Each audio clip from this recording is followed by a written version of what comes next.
walked into a trap. Surrender now, and we shall consider being merciful. Look at me. Do I look afraid? Hi, I'm Zorianna, and today we have a very special guest on the show, filmmaker Brett Ratner. Welcome. Thank you. Thanks for having me. Well, you have a new film coming out, Hercules. Yes. So it's based on the comic book. So how does this film, being based on a comic book, differ from some of the other comic book stuff that you've done, such as the X-Men franchise? Yeah. Well, very similar. I mean, it's Hercules goes beyond the comic book, obviously, because it's a mythology. The mythology yeah. of Greek mythology that goes back thousands of years. But the Steve Moore comic, that was published by Radical, was sent to me by MGM, and when I read it, I thought, this is the movie for me. I've always been interested in doing kind of a epic sword and sandal film. Of course, growing up seeing Ben-Hur and Spartacus and going, God, one day I want to do a film with soldiers and chariots and epic proportion. But I thought because of technology, and the way the 300 was done and that I was ultimately going to be able to do it, but it was all going to be CGI. And when I read this, I said, wow, this is an opportunity for me to make the realistic, grounded version of this movie where I can actually build the sets, where I can actually have thousands of soldiers, where I can actually have horses on chariots. And so for me, it was like a dream come true to make this film. What do you like about someone like Hercules, and what do people like about Hercules? Why has he resonated all these years with every generation? Yeah, I mean, I think Hercules, really was the first superhero. And Hercules definitely inspired Superman and a lot of the other superheroes in today's modern times. But what was interesting about it is that it's a story that has permeated every culture. There's the Chinese Hercules.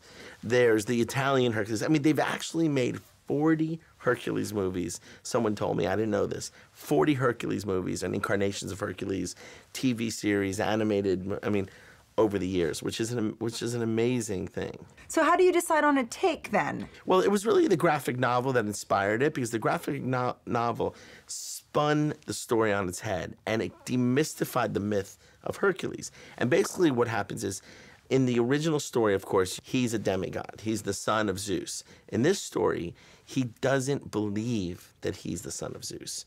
He has to go on a journey where he finds a belief in himself in order to become the hero that everyone expected him to be. And that's a great arc for a character. And it's so funny because when I started developing the script, I got a call from Dwayne Johnson. He said, I need to see you. Comes over to my house, sits on my couch, looks me in the eye and says, Brett, I was born to play Hercules. He told me that when he first came to Hollywood, I think it was 1999, he started asking around to people saying, I want to be in a Hercules movie. Now, they weren't making a Hercules movie. So it took all these years for this to happen. And finally, he said, I heard you're doing it. I've always wanted to work with you, Brett. And we got together. And for us, basically, it was destiny for both of us. It was incredible. Was it important to have a definitive Hercules?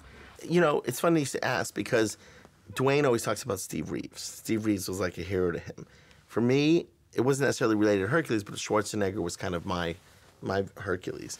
And I think what this film has done for Dwayne has literally made him the definitive Hercules for this generation, at least. So it's great because young people don't have the relatable, they're not relating to Arnold Schwarzenegger, they're not related to Steve Reeves. That's our generation. I think young people now have their Hercules. So I think every generation needs to have their Hercules. Now, let's talk about shooting in Budapest. First of all, why there? Was there something there?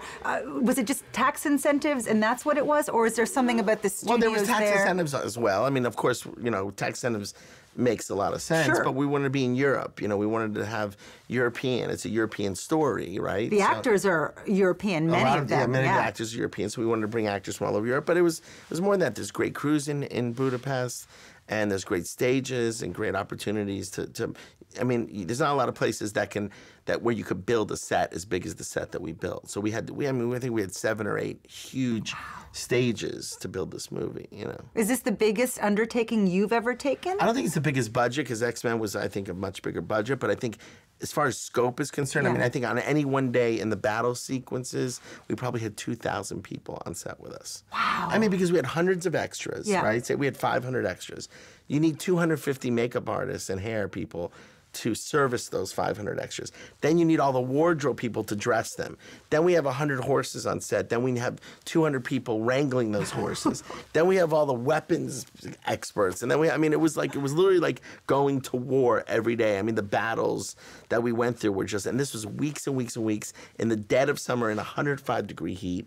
But it's great because the actors, they walk on the set and they feel like they're there in ancient Greece. They get dusty, they get dirty, it was the bugs everywhere. I mean, it was amazing. And you're like the leader of this whole army. Yes, perhaps. What was the biggest challenge or the biggest, most overwhelming thing going into a project like this? I think my job is really tone-wise, and I think most of the work was done before. I collaborated with Weta Workshop that helped me do all these designs, and then I spent a lot of time kind of doing tremendous research on everything from Greek architecture to wardrobe. Because think about it, there's no visual reference of what the world looked like in 340 BC.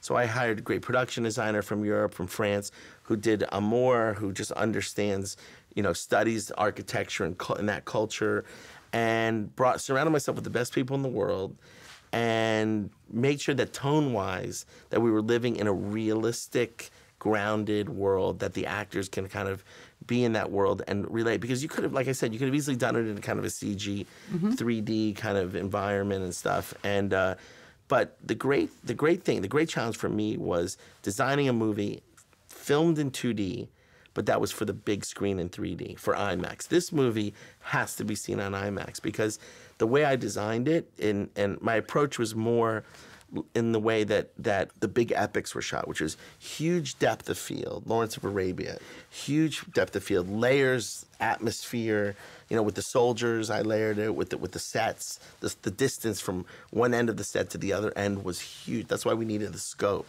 because I wanted the 3D to be I go to so many 3D movies, and sometimes I get a headache, I get dizzy, I walk out, I'm like, because it's not designed for that. Because they shoot in 2D, they're not thinking about that. Every shot was designed to work in 3D.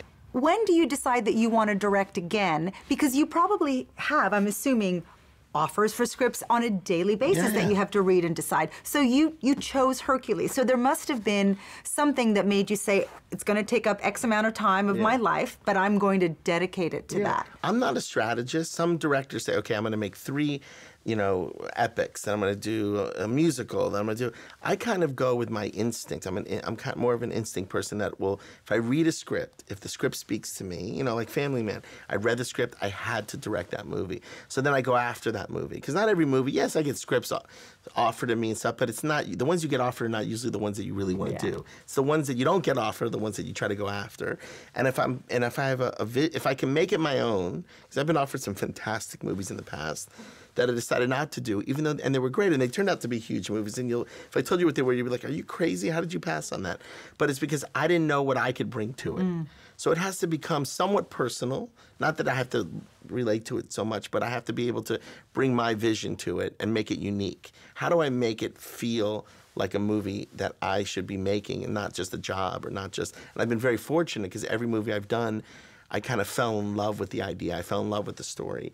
And that love continues through pre-production, through production, through post, because it's a grueling process. It is. Normally, when I was young, I was doing a movie in a year. Now it's taken me 2 years because I spend more time being meticulous about the script, casting it properly. Because movies, the budgets are, as you know, they keep climbing. And when you're doing these tentpole movies, it's over $100 million. And the pressure. And then they spend another $100 million marketing the movie. So it's a huge investment. So you have to be sure when you go into something, like you said, not just to carve out the time, but to know that, okay, you're going to be committed. It's the difference between sprinting and running a marathon.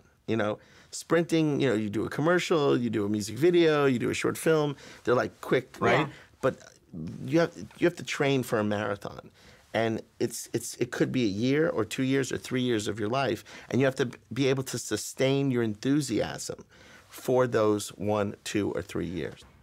Well, thank you so much for coming on the show. I'm so excited for your film, and I think audiences will be too. Great. And cheers to you. Thank you. And your wonderful career. Great seeing you, Zorianna. All right. All right.